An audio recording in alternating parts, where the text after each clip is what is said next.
kwento ang muling gumigising sa damdamin ng publiko, ang tila pagkawasak ng puso ni Rhea Atayde dahil sa mga nangyari sa kanila ng kanyang longtime partner na si Zanjo Marudo. Ang aktres, na kilala sa kanyang pagiging matatag at pribado pagdating sa kanyang personal na buhay, ay ngayon ay dumaraan sa isa sa pinakamabigat na yugto ng kanyang buhay, isang panahong puno ng luha, pagod, at tahimik na sakit na halos hindi na niya kayang itago. Ayon sa mga taong malapit kay Rhea, durog na durog daw ang aktres. Sa kabila ng kanyang tapang at profesionalismo sa harap ng kamera, ramdam ng mga nakakakilala sa kanya ang bigat ng kanyang pinagdaraanan. Madalas daw siyang mapatingin sa kawalan, tila ba inuulit-ulit sa isipan ang mga alaala nila ni Zanjo, ang mga tawa, mga pangakong dati puno ng pag-ibig, at ang mga sandaling akala niya ay magtatagal magpakailanman. Ngunit ngayon, lahat ng iyon ay tila abo na lamang, hinaypan ng hangin ng mga pangyayaring hindi niya inaasahan. Sa mga panahong ito, madalas daw mag-isa si Rhea.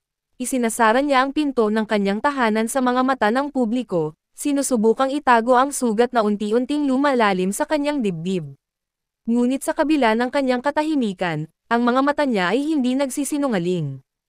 Ayon sa ilang nakakita sa kanya sa isang private event kamakailan, halata raw ang pagod, ang lungkot, at ang pagbitak ng isang pusong matagal nang lumalaban ngunit ngayon ay tila sumusuko na. Marami ang nagtatanong, ano nga ba ang nangyari? Paano umabot sa ganitong punto ang isang relasyon na minsang inidolo ng marami?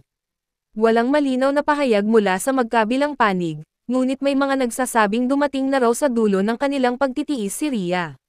Sa bawat hindi pagkakaunawaan, sa bawat katahimikan na nauuwi sa paglayo, tila unti-unti nang namatay ang apoy ng kanilang pagmamahalan. At ngayon, kahit gusto niyang maniwala na kaya pa nilang ayusin ang lahat, mas nangingibabaw na ang sakit kaysa pag-asa. Sa mga nakaraang linggo, napansin ng mga tagahanga na tila naging emosyonal ang mga social media post ni Rhea.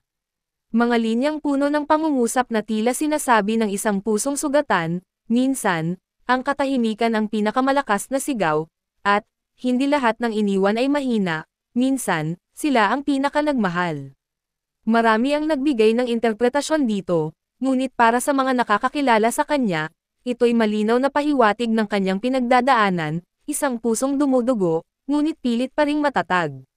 Samantala, si Zanjo Marudo ay nananatiling tahimik, at ito ang lalong nagpapabigat sa loob ng aktres. Ayon sa isang mapagkakatiwalaang source, hindi na raw alam ni Rhea kung saan siya lulugar.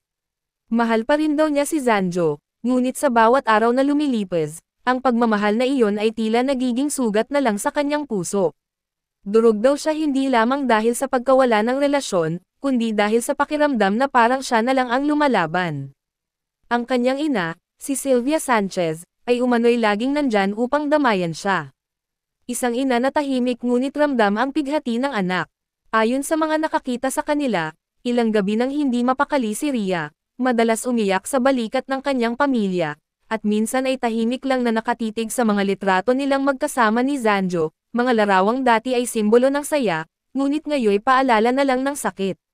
Ngayon, habang patuloy ang mga haka-haka tungkol sa kanilang relasyon, mas pinili ni Rhea ang manahimik.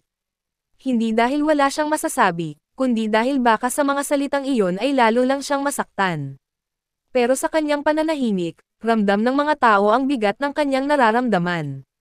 Isang babae na minsang nagtiwala, nagmahal ng buo, ngunit ngayoy nabasag ng katotohanang hindi lahat ng pag-ibig ay nagtatagal. At sa mga mata ni Rhea Atayde, makikita ang isang kwento ng isang pusong durog ngunit buhay pa rin, sugatan ngunit umaasang darating din.